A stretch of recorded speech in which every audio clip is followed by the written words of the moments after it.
Welcome back to the AI Chopping Block. Today I'm joined by Remy Reya, Director of AI at Compass Pro Bono, helping thousands of nonprofits modernize fast. In this episode, you'll learn why nonprofits are perfectly positioned for AI, but falling behind dangerously. How Remy's team cut 10 to 12 hours per week using GPT-based internal tools, and why responsible AI adoption might be the key to solving burnout and impact fatigue. This one's eye-opening, especially if you think AI is only for tech companies. Let's get into it. Hey everyone, I got Remy here today from Compass Pro Bono. He's the Director of AI and Thought Leadership at the company. Remy, dude, what do you do? What does this exactly mean? What do you do for the organization? Tell me. Absolutely. Well, great to be here, David, and thanks for having me. Sometimes describing what we do at Compass Pro Bono is a little bit meta. It takes some time for people to wrap their heads around because we are a nonprofit, but we also help nonprofits. That's our mission. So fundamentally, our mission is to forge lasting ties and deep connections between local nonprofits and local business professionals to empower, thriving, equitable, resilient communities. What that means in practice is, setting up opportunities for people who work in their cities in different kind of slices of business to provide pro bono consulting and strategic support to nonprofits. So as an example, often we operate in Philadelphia, Chicago, DC, and the Twin Cities. Nonprofits will come to us and tell us if they have a challenge with fundraising or marketing or strategic planning, and then we'll find volunteers who can go and support them in that totally free of charge. Nice. So I feel like nonprofits, that's like one sector that can benefit immensely from AI, right? Because of tight budgets and stuff like that. Now they can do so much more with less people. What are you seeing out there? Yeah, I absolutely agree. It's part of why I'm so passionate about talking about this. Nonprofits are kind of used to operating on a shoestring budget, doing more with less. And unfortunately, as a result, like you said, they are poised to benefit immensely from AI because it can save time, it can save resources. But many of the nonprofits I talk to, it's kind of paradoxical. They're so bandwidth stretched that they haven't had the time to explore AI in the first place, right? So part of my kind of personal mission has been to go out there and help nonprofits get over that barrier, get over that sort of road bump of not understanding the value or making the time to experiment with AI to get to truly transformative time savings. And, even kind of broad surveys of the field have shown that there's not a really strong infrastructure. I think last year, and it's changing rapidly, but last year one of the big surveys in the nonprofit sector found that I think 92% of nonprofit leaders said they didn't feel like they had a strong AI infrastructure, and only 2% felt they had a strong AI strategy in place. So, there's a long way to go in bridging that gap, but I think nonprofits in a way are actually really well positioned to use this in innovative ways that actually change the world for the better. So that's a lot of what I'm trying to preach going out in the community. Got it. And so how do you guys specifically leverage AI in your work or for the other leaders that you advise through your company? Yeah, a lot of ways. I've been latching on to a metaphor that I've heard Connor Grennan from NYU using a lot, which is kind of thinking of AI as electricity. We don't go to work each day thinking, oh, how am I going to use electricity today, right? It's just sort of embedded in everything that we do. And I think AI is becoming increasingly like that, right? AI is embedded in a lot of our sort of tools, but we're still in the stage where people are sort of wrapping their heads around what it means and what it can do, right? So for us at Compass Pro Bono, a lot of my efforts with my team in the last year have involved understanding their workflows and then finding ways that large language models, mostly, but also other AI tools, can supplement what they're doing. So a couple of the really big kind of recurring examples are, grant writing. We've created custom GPTs for grant writing, for social media communications, for conference applications, for thought leadership, for program design, right? And they're trained on all of our kind of internal documentation. And this, I'm sure your audience is very familiar with, obviously setting up custom GPTs, custom AI systems to, sort of use RAG or other kind of, retrieval mechanisms really power more customized support. But we've found it to be really, really impactful in our space because a lot of what we do in nonprofits especially with grant writing and conference applications, tends to be pretty repetitive. So when I polled my team, we officially sort of rolled out our suite of enterprise AI tools in October 2024. I surveyed my team in January, and they said they were saving an average of 4 to 5 hours a week individually using AI. I surveyed them in June, and they said they were saving an average of 10 to 12 hours a week with AI. So we're seeing kind of linear or exponential growth on that, and it's just been about finding the right opportunities to plug in. Nice. And like, are there specific companies that you're working with for this, or are you doing a lot of this stuff internally? Like, I mean, I don't know if nonprofits can afford like a AI engineer that costs like $100 million that Facebook is poaching from OpenAI. Like, are you guys mostly leveraging other tools or doing some of this in-house, or? Yeah. So it's a really good question, and I think it's what I find sort of important for nonprofits that are exploring AI to understand is that the most light lift out of the box tools can actually get you a really long way, right? If you are in the AI space and you've explored AI for a while, you know that, ChatGPT and large language models, they're just kind of scratching the surface, right? They can do some incredible stuff, but a lot of the exponential time savings and opportunity can come from these larger, sort of more customized systems that we build, and, predictive AI, generative AI, like the marriage of all of those, right? What I'm trying to, share with nonprofits is there's a lot you can do even just using these large language models like ChatGPT, Claude, Perplexity. And so we have worked with other organizations. I mean, beyond just the client nonprofits that we're working with to try to help them sort of, infuse these directly, partner with some organizations to try to kind of reach more nonprofits with this message and with kind of tactical tips. So, we've done a couple of educational modules for the Fund for the City of New York, which is kind of a nonprofit impact engine in New York City. I'm partnering with a couple of researchers right now to try to do some more kind of primary research on nonprofit AI adoption and kind of hesitation. Where is that coming from? What are really the drivers of excitement and hesitation in the nonprofit sector? But, one of the things that I find going out and actually consulting for nonprofits is that every nonprofit operates really differently, and especially on a small team, right? You take a big organization like a big 5 consulting firm or a Fortune 500 company that's pretty large in scale and reach. They probably have a lot of systematized processes, and they probably have a lot of people who are kind of delivering on systems or repeated processes that have been done that way for a while, right? When you zoom into nonprofits that have, a budget under $1 million and have a staff under 20 people, it starts to look much more kind of customized as you go, right? And that might mean that the systems or the kind of procedures are not always as codified as you would see at a bigger company, which means that the application of AI is going to look really different, right? Because it might actually be the work of codifying or systematizing some of their procedures before plugging them into AI. And that's a lot of what I've been seeing going out and talking to organizations is, you have to have good data in to get good results out, right? It's kind of garbage in, garbage out, but good stuff in, good stuff out.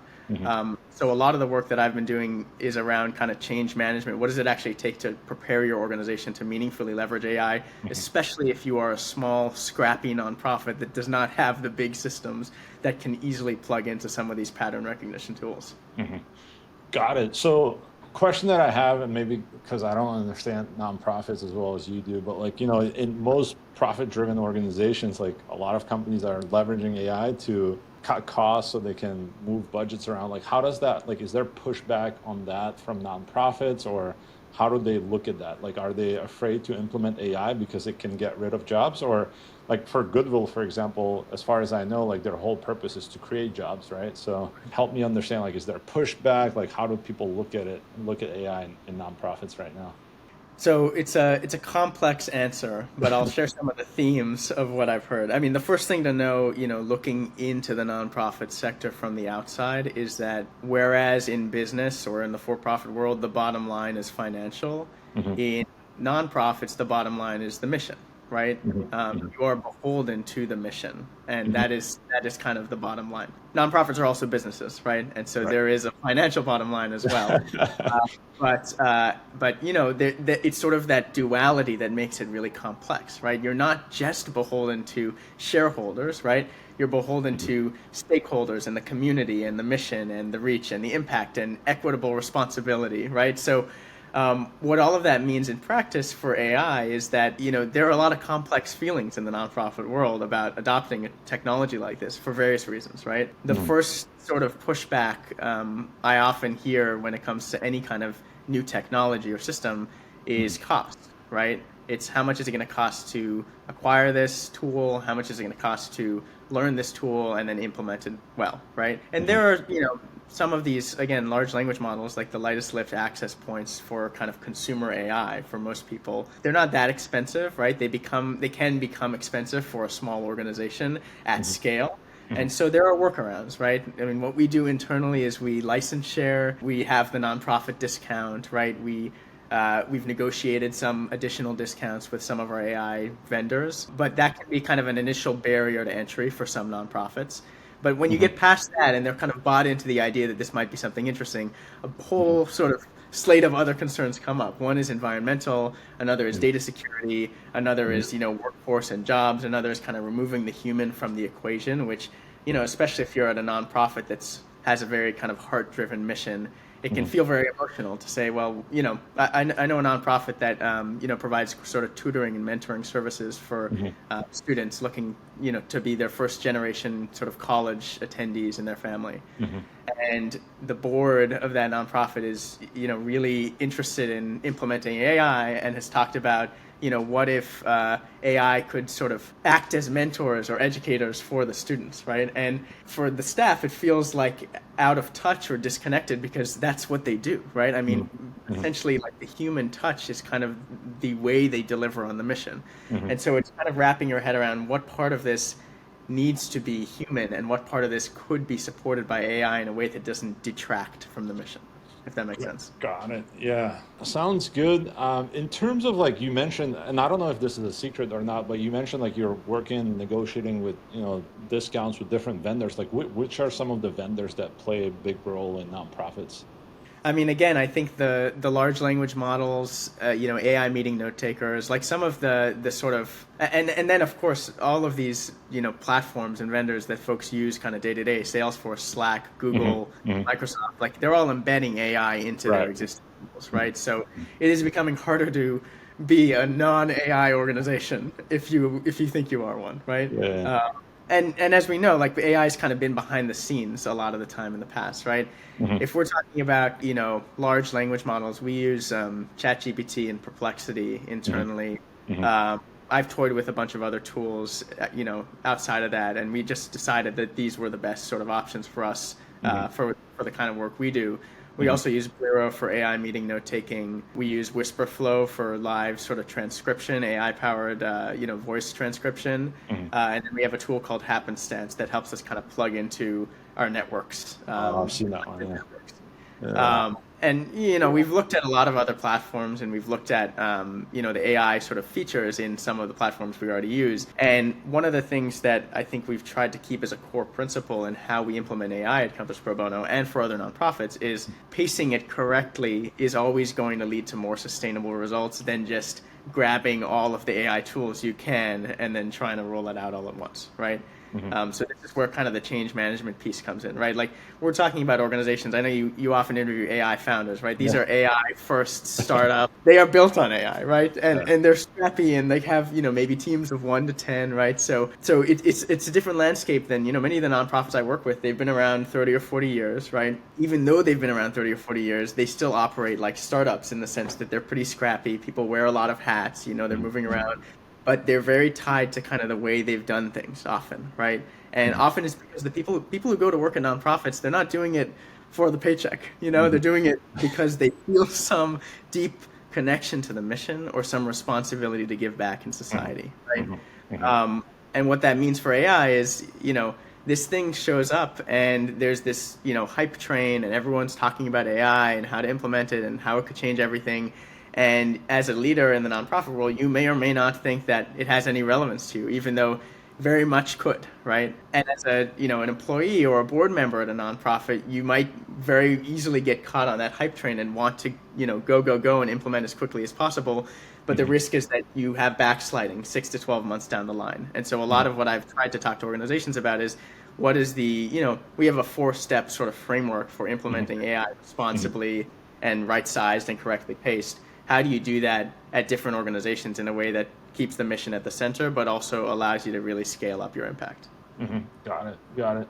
What I was curious to hear about is I know you mentioned for grant writing, you guys built something internally. I feel like that's a perfect use case for an AI product, and I think I've seen some of them out there. Have you guys seen any products that do grant writing and you passed on it for whatever reason? Yeah, we've looked at a few, and I think there are some excellent tools out there that are built, in my mind, the ones that are the tools, kind of custom tools that are built by folks in the social impact space are most helpful because they understand what it actually takes and what it means. Part of my goal in the last 8 to 10 months, having my team kind of experiment with AI, has been giving them the chops, like the hands-on chops, to understand both what AI actually means for their work and to kind of build in, microcosms of their work on their own, right? And so I mentioned a couple of the custom GPTs we set up. It's not necessarily that those are, better than some of the tools that are out there, right? Although there's there's been a flood of new tools and startups in the market in the last few years. I'm sure many of whom you've actually interviewed, right? And sifting through the noise is difficult, right? So our first stop has been, let's start with what we know we need, right? The bare bones, what are the things that we know? And again, harnessing the amazing power of just a large language model like ChatGPT, what can we put in to get out the kind of thing that we are looking for? For a grant, it's, let's upload our 15 to 20 most successful grant applications, right? And create kind of a custom sort of pattern recognition and replication tool in a custom GPT. And then when I give it a link to a new grant application, it will spit out a pretty good version of that, maybe 70% of the way there, right? And actually, we have expertise on our staff that mirrors some of the expertise that the founders of these other, organizations that are creating AI tools are building, right? It's not that those aren't great or that we might not go that way at some point, but I really wanted my team to understand what it looks like to, use and learn AI at the most basic level before we decide to go get into all the bells and whistles of some of these new systems.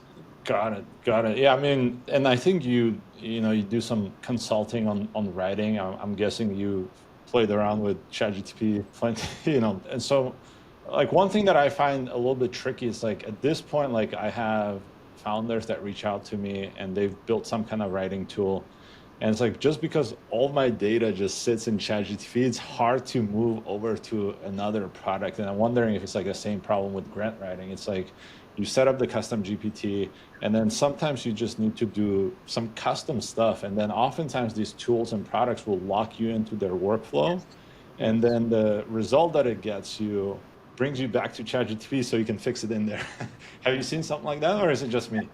No, I think that's exactly right. And I think, in a way, all of these companies are kind of vying for consumer and industry mindshare so that they can be the one to lock you in, right? ChatGPT, Claude, Perplexity, Grok, all of these tools are kind of adding, the companies are adding a lot of bells and whistles every week, right? I think they're going to release GPT-5 today.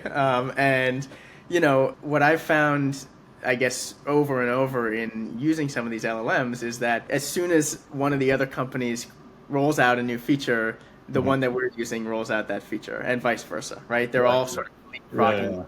And the result is that you do get a little bit locked in, right? Because the more you use it, the better it knows you, the better it knows you, the better result it produces, right? Exactly. But I think that there are going to be more and more tools that allow you to kind of cut across. So Perplexity, one of the reasons we brought Perplexity on, I've heard it described as kind of the Switzerland of AI tools because it is it's platform neutral, right? You can choose toggle between different models from OpenAI or Claude or Google and Meta, right? And it allows you to kind of keep everything in the same ecosystem while also tinkering with different tools. So I think for a lot of organizations and people, that's a great sort of middle ground, right? Like you get access to all of these different tools. You don't get all of the bells and whistles that you might get. Like you don't get Claude artifacts if you're using Perplexity's version of Claude, right? You don't get canvases like you do in ChatGPT if you're using Perplexity's version of OpenAI's models, but you do get access to all of the different models, and I've encouraged my team to kind of tinker with those. So I think it's, it's a problem, and it's just the reality of tech, right? Like if you started using Salesforce 10 years ago, you're not going to shift from Salesforce to Monday.com or something, right? I mean, you might if you see a real need, right? And we've made some of those internal tech transitions. Like I led my team through a shift from Dropbox to Google Drive a few years ago, and from Microsoft to Gmail, and Teams to Slack. So we went through some pretty big tech transitions. They were painful, but we made it to the other side, and there was kind of a clear reason that we were doing it. So it's not that it never happens, but certainly the more you invest in one of these systems, the more you're going to get locked in. And that's also just the reality of using big tech platforms. You mentioned there's some clear reasons from switching from Teams to Slack, for example. I feel like I have many. What was your guys' reason?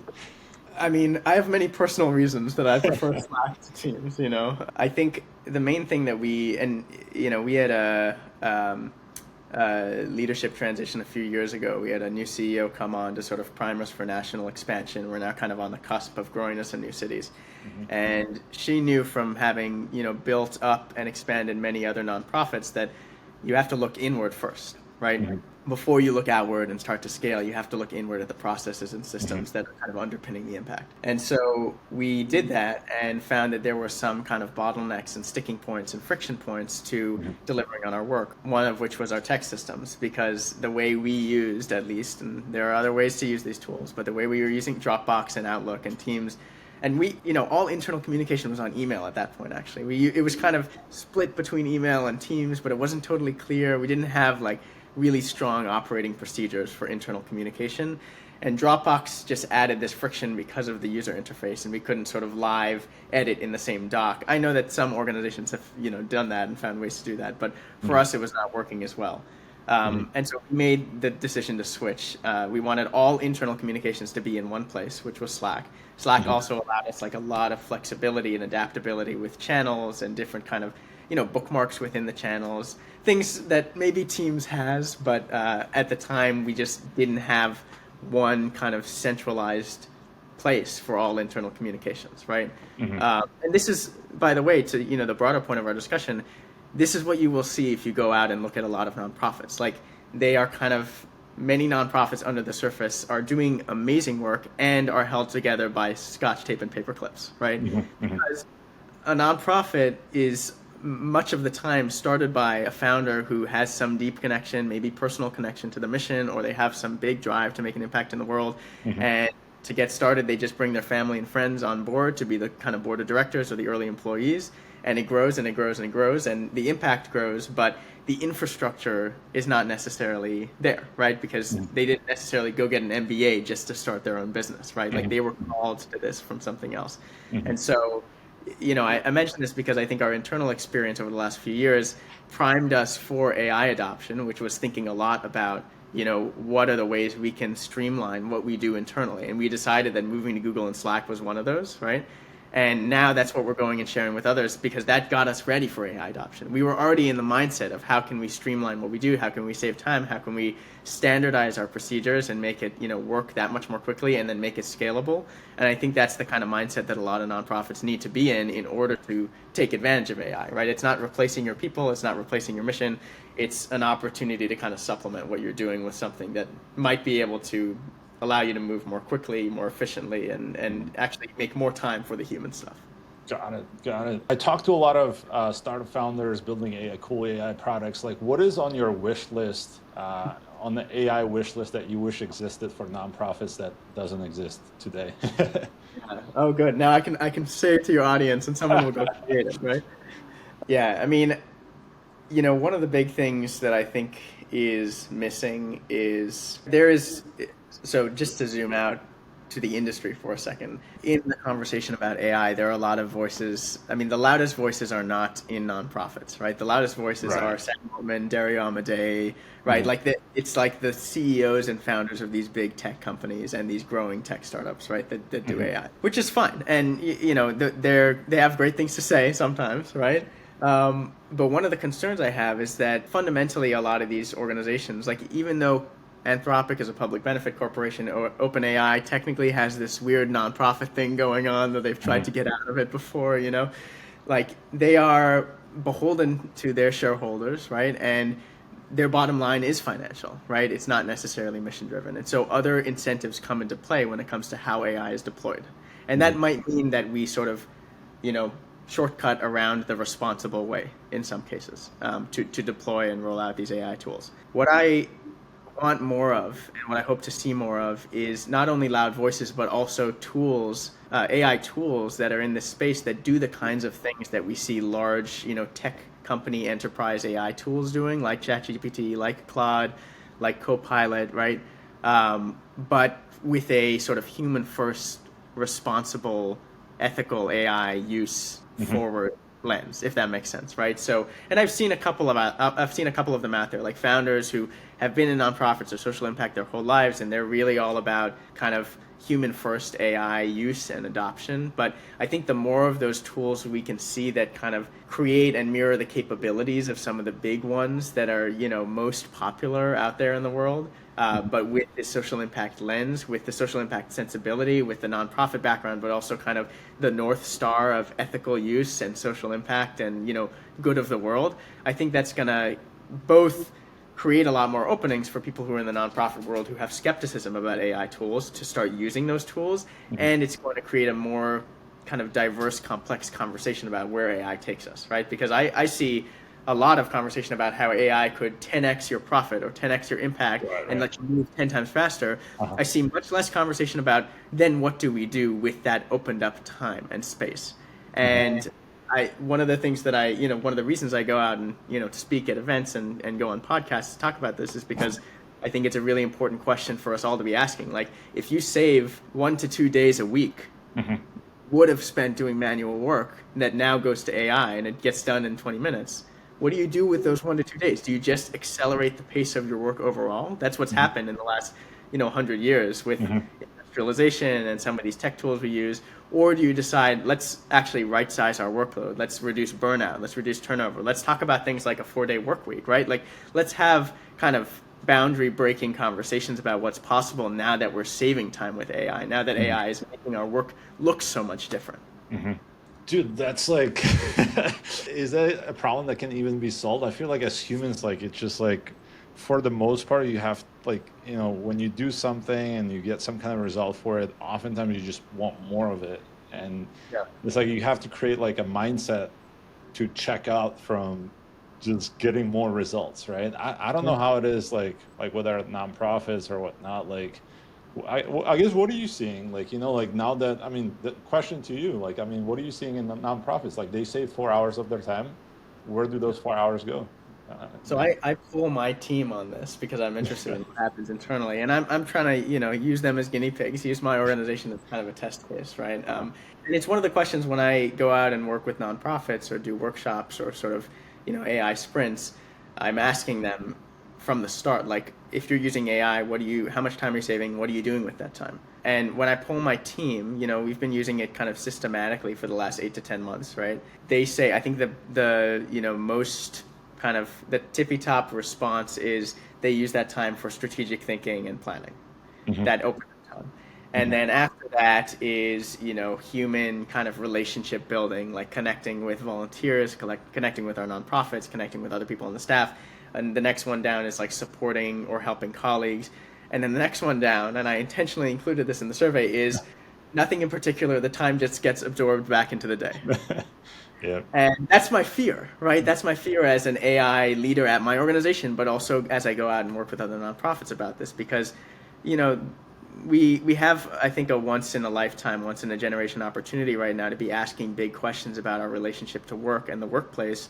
And my fear is that, this goes the way of Google Drive, Slack, Salesforce, and all the other big tools that we use, which is just that it accelerates the pace of work and moves the goalposts, right?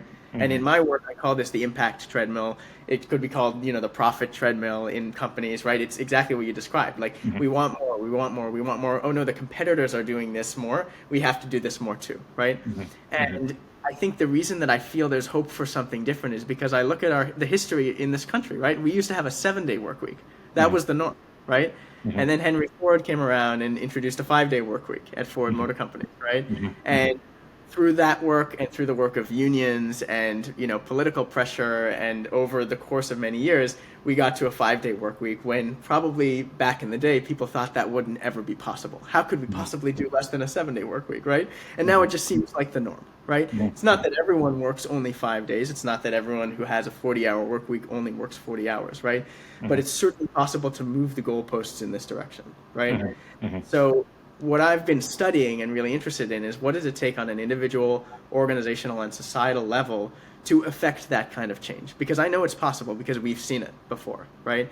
And I actually think nonprofits are in a really good position to be the leaders of that conversation because, the people who work in nonprofits, again, they're not profit motivated, right? They are coming to these organizations because they care deeply about a problem in this world, in this society, and want to solve it.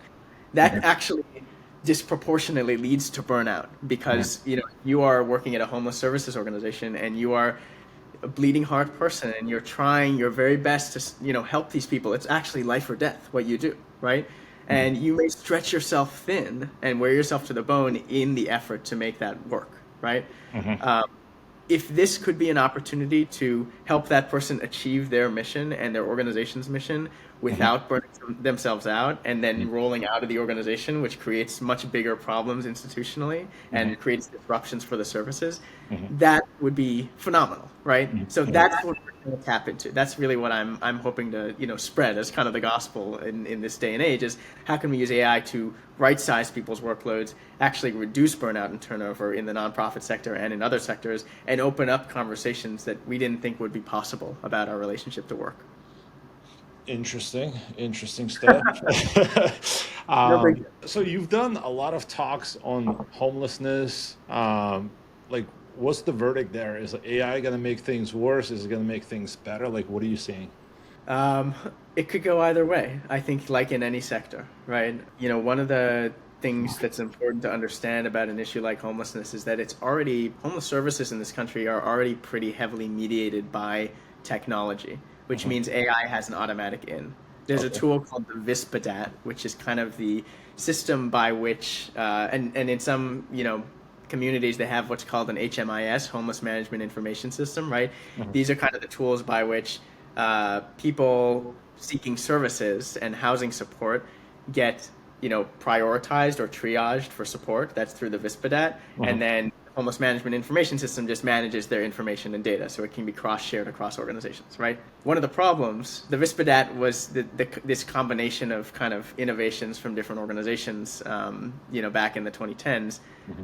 One of the problems is that these tools, tech tools and systems and formulas and algorithms we create embed biases and oversights in code, right? And when they get encoded, they become much harder to extract. So the organization that actually created the 𝐬𝐵𝐷𝐷𝐷, it's called 𝐸RCode, they have now disavowed it.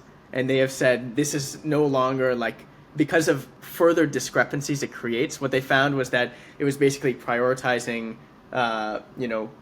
homeless folks who were white over folks who were black. That's because which is not good, right? Yeah. Because it's self-reported sort of answers to self-reported questions about kind of the services they accessed and cultural differences and how different folks in different communities and ethnic groups responded to those questions, right?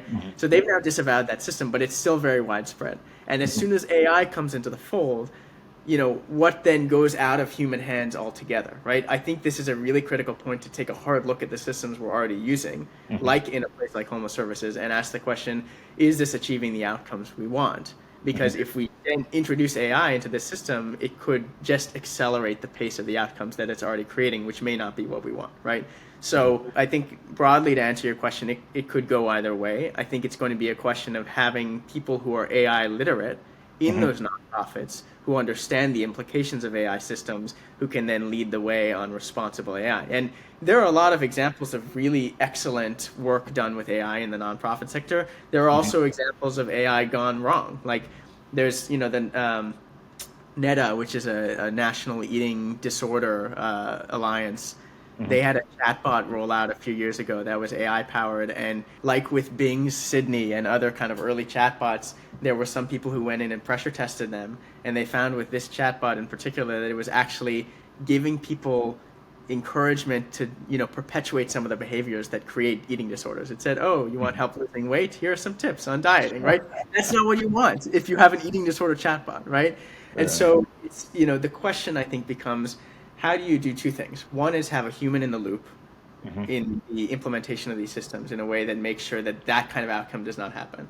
And two is how do you establish AI literacy among nonprofit leaders in a way that, ensures that they are not going to fall victim to this unknowingly, right? And perpetuate biases and perpetuate sort of harms in systems that they're actually trying to help, if that makes sense. So a lot of what I've been doing is trying to go and get nonprofit leaders AI literate, because I think a lot of the hump to overcome is time and hesitation because of ethical reasons. And if we can get over that, then and recognize that AI is here to stay, then AI literacy becomes a possibility.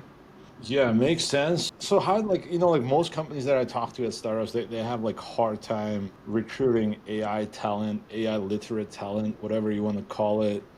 And it seems like nonprofits can benefit immensely from similar kind of talent. Like, what's the approach there? Is it to train people internally, or do nonprofits try to recruit others, or what's the approach? Like, how do you find more people like you who want to work at nonprofits instead of at profit companies?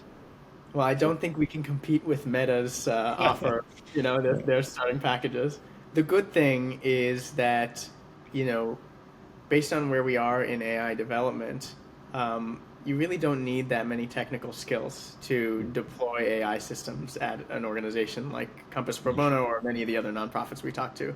I was able to experiment with these tools because of my role. I was deputy chief of staff before moving into this role, and basically meant whatever hat was not currently on a head I wore, but also interesting strategic initiatives I could take up. And so AI became one of those, right? I just had the bandwidth and the flexibility in my role to tinker with it. And I became AI literate because I tinkered with it, because I experimented, because I toyed with it, because, all it takes is natural language, right? I often, some people talk about ChatGPT as an intern, like treat ChatGPT as an intern. I think in alignment with that, the most important skill in using large language models and a lot of kind of conversational AI is people management. It's not technical skills, it's people management. Because if the way these tools are designed, and with natural language processing as kind of the interface, right? If you know how to manage an intern really well, like treat it like a high school intern who knows nothing about you or your organization, but learns really, really fast, right? If you give it feedback, if you give it context, there are a lot of frameworks for this. We use the CRAFT framework. It's like context, role, action, format, and target audience, right? For all of the prompts, right?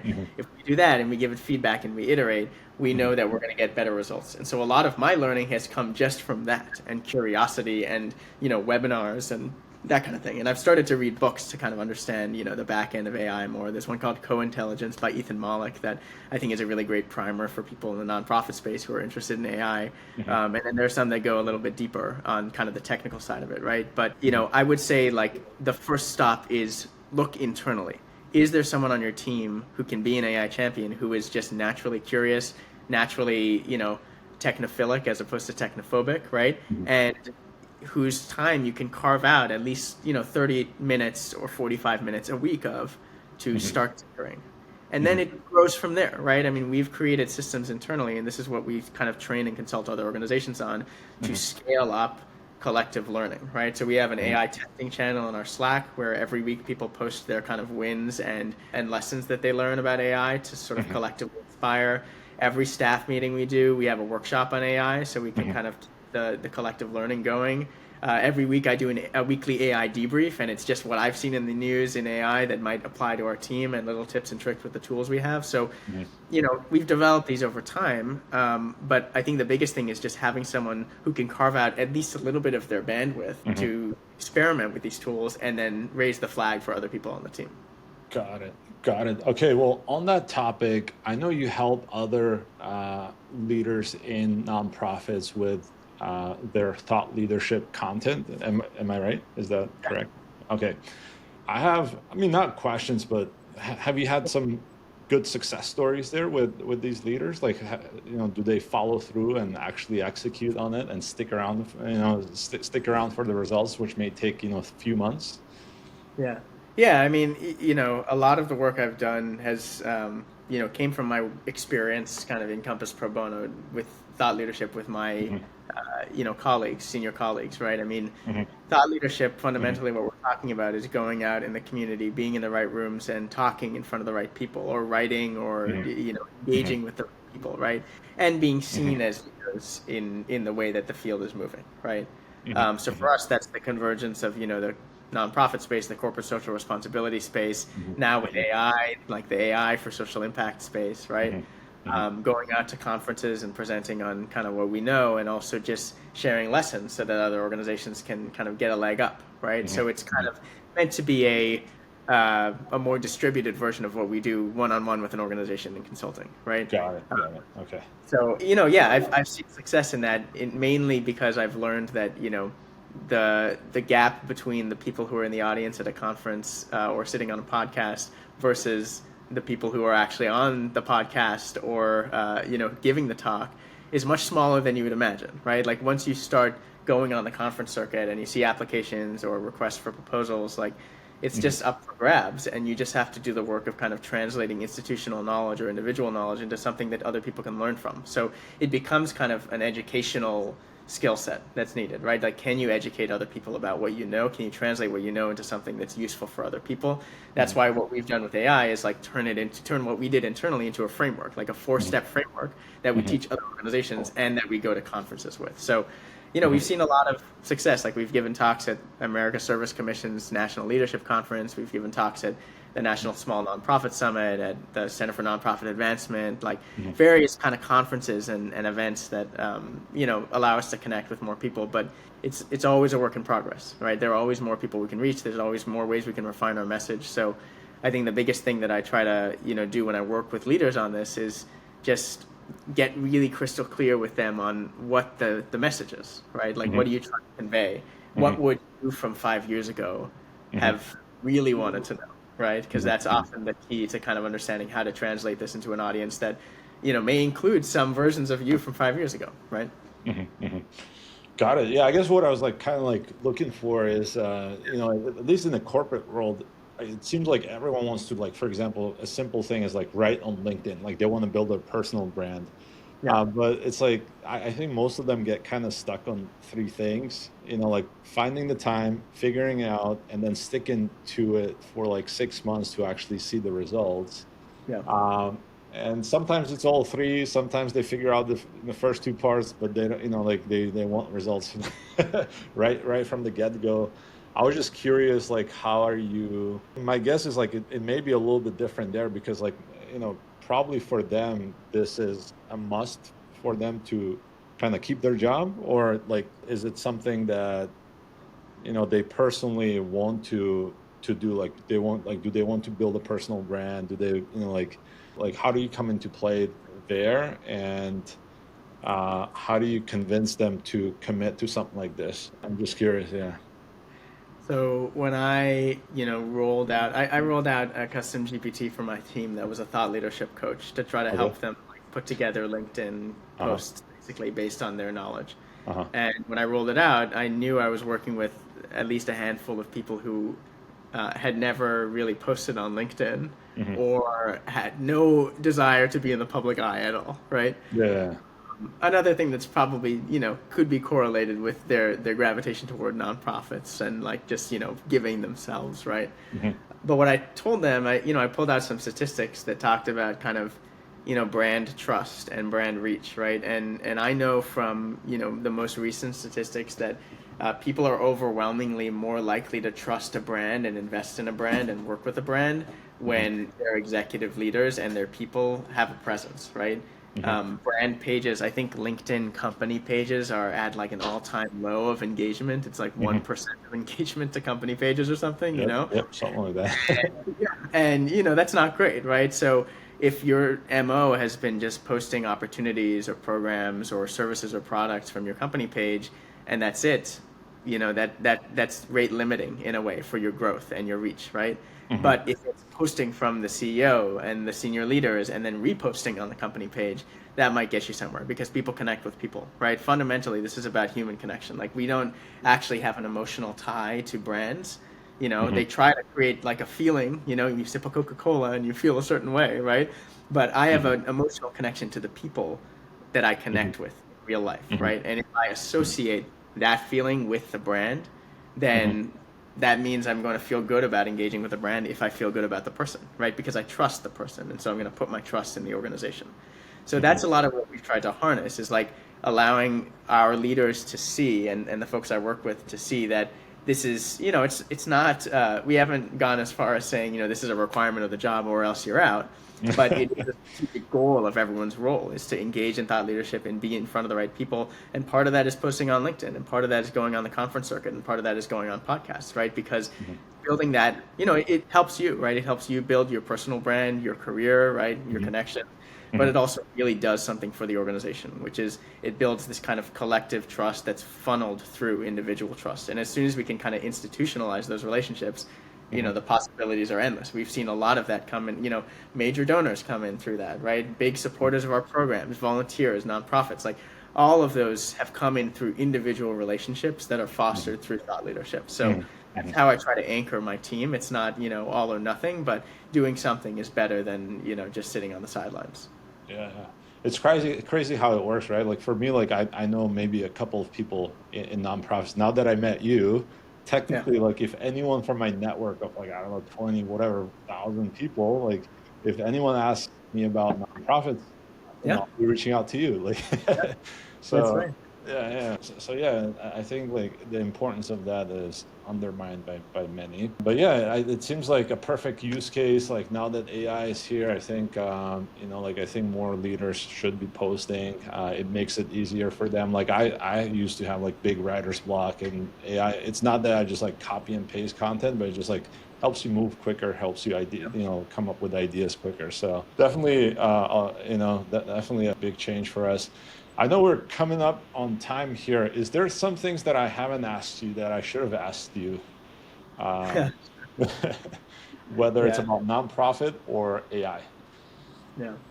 I mean, one thing that I always try to kind of drive home for, you know, nonprofits in the audience or people who are at organizations in general who have any sway around kind of how AI is being used is, you know, again, like people management is a really important skill for interfacing with these tools, but change management, I think, is maybe the most important organizational skill set of the AI era, because it is very easy to leave your people behind. Like there are lots of headlines about companies, big companies like Microsoft or JP Morgan Chase, laying off large percentages of their workforce in favor of AI and automation, right? That's just happening. It's happening across the board. We've seen examples of backsliding when that happens. You know, I think Klarna and Duolingo both had some experience of laying off a few hundred workers and then rehiring them later because they realized they weren't ready, right? So, you know, there's that.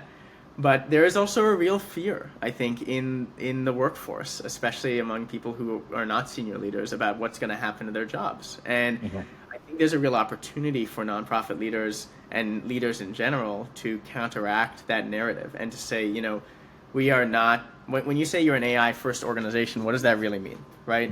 Does it mean we are AI first ahead of people? Because if that's the case, then that's not a really strong place to come from for organizational culture. And people end up being, you know, AI is great, but you need people to drive your impact. You need people to drive relationships, to drive trust, like we talked about with thought leadership, right? So how can leaders kind of harness this technology in a way that does not leave people behind and does not fracture teams and sever trust, but actually build it up? And that's why, you know, this framework I've been mentioning, it's, you know, groundwork, iteration, scale, agency. Like those are kind of the four principles we talk about. And every nonprofit I go and talk to about AI, like they want to jump to like best prompting practices or context engineering or like how to get the most impact out of AI, which is great. I get it, because I want to go there too, right?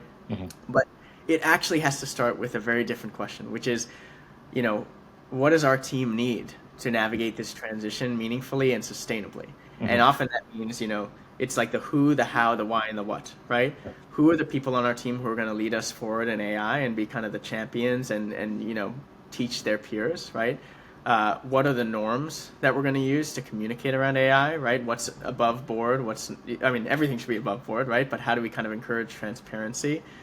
What's our why? That's really important. Like, why are we actually using AI? It shouldn't just be because AI is the shiny new tool. It should be because there's some use case. I saw some angel investor post on LinkedIn and went viral the other day, and he was saying, if your value proposition, you're seeking funding, and your value proposition is just we do it blank with AI, I'm not giving you money. He said, like, if you actually fill a need and AI happens to be part of the solution, that's great. But if you're just running around kind of parading some solution that happens, and AI is really the value prop, that's not a good value prop, right? So the why is really important for organizations, and then the how, right? Like, how are we going to implement this in a way that's really responsive, right? What we did is I have these temperature checks I deploy every few months to see how people are feeling about AI and how they're using it and how much time they're saving and what they're doing with that time.